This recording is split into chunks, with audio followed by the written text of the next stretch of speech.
Hello everyone.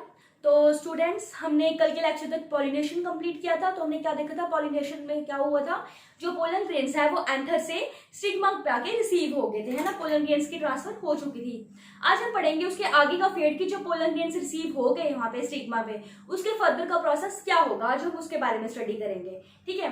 देखो, जब pollen grains stigma पे आ गए तो उसके बाद फर्दर क्या होगा कि उनको जो स्टिग्मा से थ्रू द स्टाइल उनको ओवरी तक पहुंचना है ना। अल्टीमेटली उनको क्या करना है कि जो न्यूक्लियस के अंदर एम्ब्रियो सैक होता है हमारे पास, है ना। ओव्यूल का स्ट्रक्चर जब हमने पढ़ा था वहां पे देखा था, न्यूक्लियस के अंदर हमारे पास एम्ब्रियो सैक होता है जहां पे एग सेल होता है। तो अल्टीमेटली उसको फ्यूज वहां पे करना है ना, तो वो कहाँ पे उसको स्टिग्मा से जाके स्टाइल के थ्रू ओवरी तक पहुंचना है ना। तो आज हम वही फेट देखेंगे उसका कि उसकी जो मूवमेंट है वो कैसे होगी, ठीक है। देखो, आप पोलन ग्रेन का स्ट्रक्चर रिमाइंड करो तो हमने क्या देखा था। पोलन ग्रेन का स्ट्रक्चर क्या होता है, सबसे बाहर हमारे पास एक्साइन होती है ना, इस तरह से एक्साइन लेयर होती है जो डिसकंटिन्यूअस होती है, कुछ कुछ प्लेसेस पे वो ब्रेक होती है ना। इस तरह से हमने ये पोलन ग्रेन का स्ट्रक्चर देखा था। लाइकवाइज यहाँ पे भी होती है, इसको हम बोलते हैं एक्साइन। ये क्या होती है, एक्साइन। और इसके अंदर वाली जो लेयर होती है उसको हम बोलते हैं intine. You remember structure of pollen grain. ये जो स्पेस होती है जहां पे ये एक्साइन एब्सेंट है, इसको हम बोलते हैं जर्म पोर, है ना, जर्म पोर बोलते हैं। फिर ये आ गया इसके अंदर हमारे पास साइटोप्लाज्म। और मैंने आपको उस दिन भी बताया था जो पोलन ग्रेन्स होते हैं उनमें हमारे पास दो तरह के न्यूक्लियस प्रेजेंट होते हैं। कौन कौन से थे, एक होता है हमारे पास ट्यूब न्यूक्लियस, ये क्या हो गया, ट्यूब न्यूक्लियस। और फिर दूसरा होता है हमारे पास, इस तरह से थोड़ा डिस्टिंग्विश करने के लिए बनाते हैं, इसको हम बोलते हैं जनरेटिव न्यूक्लियस। क्या बोलते हैं, जनरेटिव न्यूक्लियस। ये मैंने आपको उस दिन भी बताया था। तो ये हमारे पास पोलन ग्रेन का स्ट्रक्चर, ठीक है। अब क्या होगा, देखो, जैसे ही पोलन ग्रेन से स्टिग्मा पे आ गए तो उसके बाद क्या होता है, पोलन ग्रेन जो है वो वाटर एब्सॉर्ब करता है, ठीक है। क्या करेगा, वाटर एब्सॉर्ब करेगा। जैसे ही जो पोलन ग्रेन है वो स्टिग्मा के ऊपर आया तो वो क्या करेगा, वाटर एब्सॉर्ब करेगा। अब देखो, ये पोलन ग्रेन है हमारे पास, ठीक है, ये स्टिग्मा पे आ गया। सपोज ये यहाँ पे हमारे पास स्टिग्मा है जिसने इसको रिसीव कर लिया है। ये स्टिग्मा, ये स्टाइल आ गई और ये ओवरी, है ना। इसके अंदर यहाँ पे ओव्यूल्स प्रेजेंट है। तो अल्टीमेटली ये जो स्टिग्मा के ऊपर ये जो पोलन ग्रेन है वो आ गया है, ठीक है। स्टिग्मा ने पोलन ग्रेन को रिसीव कर लिया है। देखो, इसका अल्टीमेट गोल क्या है कि ये पोलन ग्रेन यहाँ पे पहुंच के स्टिग्मा और स्टाइल के थ्रू जो है इसको यहाँ तक आना है ना, ओव्यूल तक रीच करना है इसने। तो यहाँ तक जो प्रोसेस है इसका, तो वो आज हम देखेंगे, ठीक है। देखो, जैसे ही स्टिग्मा ने पोलन ग्रेन को रिसीव किया तो ये क्या करेगा, वाटर को एब्सॉर्ब करेगा। जैसे ही देखो वाटर एब्सॉर्ब किया इसने सराउंडिंग से, जब ये वाटर एब्सॉर्ब करेगा तो ये क्या हो जाएगा, स्वेल हो जाएगा, है ना। स्वेल हो जाएगा, ये सपोज यहाँ पे इतना, तो इस तरह स्वेल होकर ये इतना हो जाएगा। स्वेलिंग हो गई, इसमें वाटर की एब्सॉर्प्शन हो गई है। जैसे जैसे इसमें स्वेलिंग होती जाएगी तो यहाँ पे एक एंड से क्या होता है, इसकी जहाँ पे ये स्टिग्मा के साथ अटैच होता है यहाँ पे, तो यहाँ पे इसकी बल्जिंग होने लगती है समवट। इस तरह से क्या होगा, बल्जिंग होने लगती है। फिर से सुनो, क्या होगा, जैसे ही पोलन ग्रेन जो है स्टिग्मा के ऊपर पहुंचा, स्टिग्मा के ऊपर पहुंचता है, वैसे ही इसमें वाटर की एब्जॉर्प्शन होती है। वाटर की एब्जॉर्प्शन होती है, उसमें स्वेलिंग होने लगती है, ठीक है।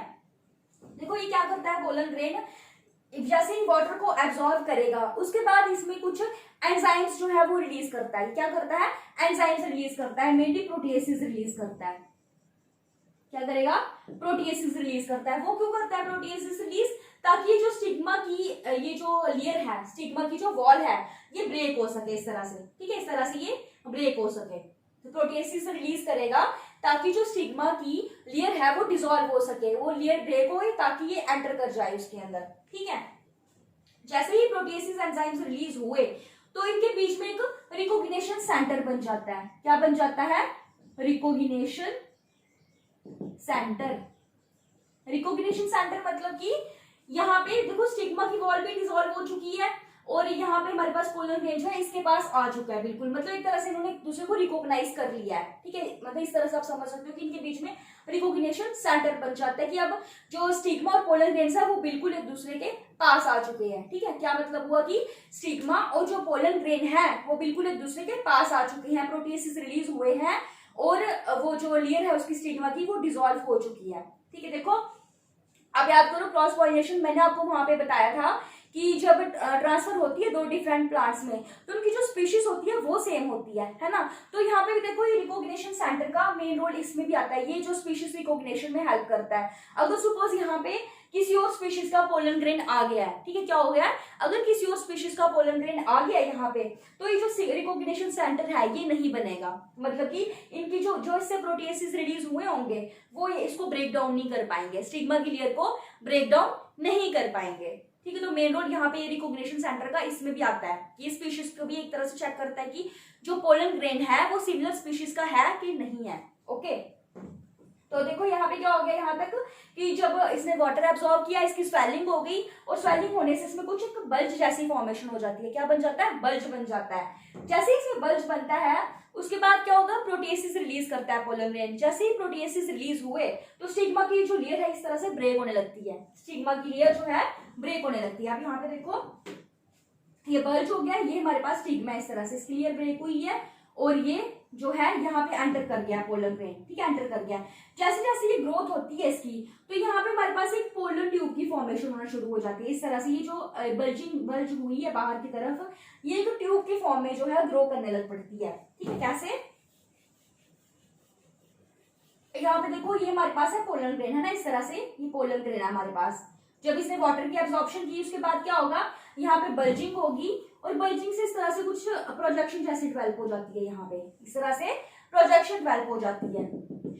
और जैसे ही प्रोजेक्शन डेवलप हुई तो ये पोलन ट्यूब की जो ग्रोथ है ये स्टार्ट हो चुकी है। अभी क्या हुआ, पोलन ट्यूब की जो ग्रोथ है वो स्टार्ट हो चुकी है, और इसी ट्यूब ने अल्टीमेटली यहाँ से स्टिग्मा के थ्रू स्टिग्मा स्टाइल से पास होकर ओव्यूल तक रीच करना है, किसने, यही पोलन ट्यूब रीच करती है, ठीक है। अब यहाँ पे हमारे पास जो ग्रोथ है वो स्टार्ट हो चुकी है, ये हमारे पास आ गया ट्यूब न्यूक्लियस, ये हमारे पास आ गया जनरेटिव न्यूक्लियस, राइट। उसके बाद क्या होगा, जैसे जैसे इसकी फर्दर जो ग्रोथ होती जाएगी पोलन ट्यूब की, जैसे जैसे फर्दर ग्रोथ होती जाएगी तो ये ट्यूब जब एलोंगेट हो जाएगी थोड़ी है ना इस तरह से, क्योंकि जब फर्दर मैचुरेशन होगी तो ये एलोंगेट हो जाएगा स्ट्रक्चर। अब क्या होगा, जितने भी पोलन ग्रेन में जितना भी कंटेंट होगा, पोलन ग्रेन में जितना भी कंटेंट होगा वो इस ट्यूब में माइग्रेट कर जाता है। कैसे, साइटोप्लाज्म है इसका, ट्यूब न्यूक्लियस और जनरेटिव न्यूक्लियस, ये सारा जो है ट्यूब इसमें पोलन ट्यूब में आ जाएगा। ये क्या है हमारे पास, this is the pollen tube, ये क्या है, पोलन ट्यूब है, ठीक है। अब क्या होगा, माइग्रेशन होनी है ना, कंटेंट्स जो है वो आएंगे इसमें। सबसे पहले क्या होता है कि जो ट्यूब न्यूक्लियस होता है वो सबसे पहले मूव करता है और वो पोलन ट्यूब की टिप पे आ जाता है। क्या बोला मैंने, सबसे पहले ट्यूब न्यूक्लियस जो है इस सेंटर से मूव करेगा कहाँ पे, पोलन ट्यूब की टिप पे, राइट। तो ये पोलन ट्यूब की टिप है, यहाँ पे हमारे पास क्या आ गया, ट्यूब न्यूक्लियस आ गया। ये क्या है, this is the tube nucleus, tube nucleus आ गया। ये हमारे पास अभी generative nucleus as such present है, ठीक है। ट्यूब न्यूक्लियस जो है अभी तक यहाँ पे पोलन ट्यूब की टिप पे माइग्रेट कर चुका है, ठीक है। फर्दर क्या होगा, अब जो जनरेटिव सेल है ये माइटोसिस परफॉर्म करता है, क्या करेगा, ये जनरेटिव सेल जो है, this is the generative cell या जनरेटिव न्यूक्लियस आप बोल सकते हो। इस जनरेटिव न्यूक्लियस में क्या होगा, माइटोसिस होगी, जनरेटिव न्यूक्लियस में माइटोसिस होगी। और जब जनरेटिव न्यूक्लियस में माइटोसिस होगी तो आप जानते हो माइटोसिस से हमारे पास एक सेल से दो सेल बनते हैं, है ना। तो लाइकवाइज इस जनरेटिव न्यूक्लियस से भी हमारे पास दो सेल्स जो है बन जाएंगे, ठीक है, ये दो न्यूक्लियस बन जाएंगे, और इनको हम बोलते हैं मेल गैमेट्स। क्या बोलते हैं, मेल गैमेट्स। तो हमारे पास जनरेटिव सेल से क्या बन गए, दो मेल गैमेट्स जो है वो बन चुके हैं, ठीक है। सबसे पहले क्या हुआ, ट्यूब न्यूक्लियस जो है वो पोलन ट्यूब की टिप पे आके माइग्रेट कर जाता है, और उसके बाद क्या होगा, जनरेटिव न्यूक्लियस ने माइटोसिस परफॉर्म की और हमारे पास जो है दो न्यूक्लियस बन जाते हैं जिनको हम बोलते हैं मेल गैमेट्स। क्या बोलते हैं, मेल गैमेट्स बोलते हैं। तो अब क्या होगा, जैसे ही जनरेटिव न्यूक्लियस ने मेल गैमेट्स बनाए तो ये मेल गैमेट्स भी जो है ये पोलन ट्यूब में माइग्रेट कर जाएंगे। सबसे पहले क्या कौन माइग्रेट करता है, ट्यूब न्यूक्लियस, और उसके बाद क्या होगा, मेल गैमेट्स जो है जो जनरेटिव सेल से बने हैं तो वो माइग्रेट कर जाएंगे। ये हमारे पास आ गया ट्यूब न्यूक्लियस, और ये हमारे पास बन गए जनरेटिव सेल से दो मेल गैमेट्स बन गए, these are the two male gametes. अब यहाँ पे दो मेल गैमेट्स क्यों बने हैं, इसकी सिग्निफिकेंस क्या है, ये मैं आपको पढ़ाऊंगी जब हम फाइनली फर्टिलाइजेशन का प्रोसेस पढ़ेंगे कि फाइनली देखेंगे मेल गैमेट और फीमेल गैमेट जो एग सेल हमारे पास बना था ओव्यूल में, उसकी जब फ्यूजन होगी वहां पे मैं आपको इसका फंक्शन बताऊंगी कि जो दो मेल गैमेट है ये क्यों बने हैं और दूसरे का क्या रोल है, ठीक है। ये हम वहां पे स्टडी करेंगे। अभी फिलहाल के लिए आप याद रखो, यहाँ पे हमारे पास दो मेल गैमेट्स बनते हैं, राइट। तो इस तरह से हमारे पास जो है पोलर ट्यूब की जो ग्रोथ है वो कंप्लीट होती है, मतलब कि यहाँ पे स्टिग्मा से स्टाइल तक आते आते ओवरी तक पहुंचते पहुंचते हमारे पास फाइनली ये स्ट्रक्चर बन जाता है, क्या कि पोलर ट्यूब ग्रो कर जाती है कंप्लीटली और यहाँ पे ट्यूब न्यूक्लियस आ जाता है और यहाँ पे हमारे पास फाइनली जनरेटिव न्यूक्लियस की माइटोसिस से 2 मेल गैमेट्स जो है वो बन जाते हैं। ठीक है, अब देखो क्या होता है, जैसे जैसे ये पोलर ट्यूब जो है ग्रो करती है इसमें, ठीक है, इसने स्टाइल के थ्रू पास होना है ना, अल्टीमेटली यहाँ तक रीच करना है, तो ये कुछ हाइड्रोलिटिक एंजाइम्स जो है वो रिलीज करती है। क्या करती है? हाइड्रोलिटिक एंजाइम्स रिलीज करता है कौन? Pollen grains. पोलन ग्रेन्स जो है वो हाइड्रोलिटिक एंजाइम्स रिलीज करते हैं। ठीक है, क्यों करते हैं? देखो ऐसा इनका कोई फंक्शन नहीं है, सिर्फ ये कि इनका जो पैसेज है यहाँ से स्टाइल के थ्रू ओवरी तक रीच करना है। देखो यहाँ पे हमारे पास इस तरह से स्टिग्मा होता है, यहाँ पे स्टाइल है और फिर यहाँ पे ओवरी है और अल्टीमेटली इनको ओवरी तक पहुंचना है। यहाँ पे हमारे पास ओव्यूल है ना, तो पोलन ग्रेन यहाँ पे हमारे पास आ गया। फिर जब जैसे ट्यूब इलोंगेट हुई, यहाँ पे ट्यूब मर्ज हुई, तो अल्टीमेटली जो है वो इसको यहाँ तक पहुंचना है ना, पोलन ट्यूब को अल्टीमेटली यहाँ तक पहुंचना है, यहाँ तक पहुंचना है इसको।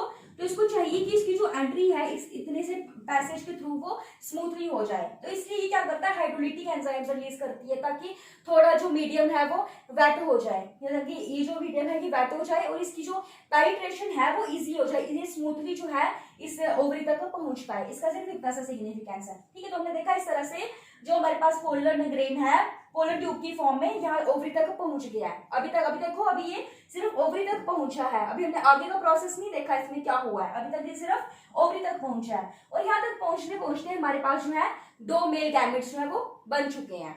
ठीक है, तो इस तरह से हमारे पास ये जो पोलर ट्यूब की ग्रोथ है वो होती है और हमारे पास फाइनली मेल गैमेट्स बनते हैं। फिर से सुनो क्या होगा, जैसे ही स्टिग्मा पे ये आता है पोलन ग्रेन, तो क्या होगा, वाटर की एब्जॉर्प्शन होगी जिससे इसमें बल्ज जैसी फॉर्मेशन हो जाती है स्वेलिंग के कारण। ठीक है, फिर क्या होता है कि ये प्रोटीलिटिक एंजाइम्स रिलीज करेगी ताकि जो स्टिग्मा की वॉल है वो थोड़ी ब्रेक हो जाए, ताकि उसको पैसेज मिल जाए। जैसे ही वो ब्रेक हो गई तो उसके बाद क्या होता है, ये पोलन ट्यूब की फॉर्मेशन हो जाती है। पोलन ये जो इलोंगेशन है ये ट्यूब की फॉर्म में ग्रो करती है और इसको हम बोलते हैं पोलन ट्यूब। और क्या होता है फिर ट्यूब न्यूक्लियस जो है वो सबसे पहले माइग्रेट करता है इसकी पोलन ट्यूब की टिप पे, ट्यूब न्यूक्लियस सबसे पहले माइग्रेट करता है और फिर क्या होता है, जनरेटिव न्यूक्लियस की माइटोसिस होती है और हमारे पास 2 मेल गैमेट्स जो है इसमें बन जाते हैं और मेल गैमेट्स जो है फाइनली माइग्रेट कर जाते हैं पोलन ट्यूब में। और अभी तक हमने देखा कि ये जो पोलन ट्यूब है मेल गैमेट्स के साथ ही ओवरी तक पहुंच चुकी है, ओवरी तक पहुंच चुकी है। अब इसके आगे फर्दर की प्रोसेसिंग क्या होगी, इसका फेट क्या होगा, ये हम डिस्कस करेंगे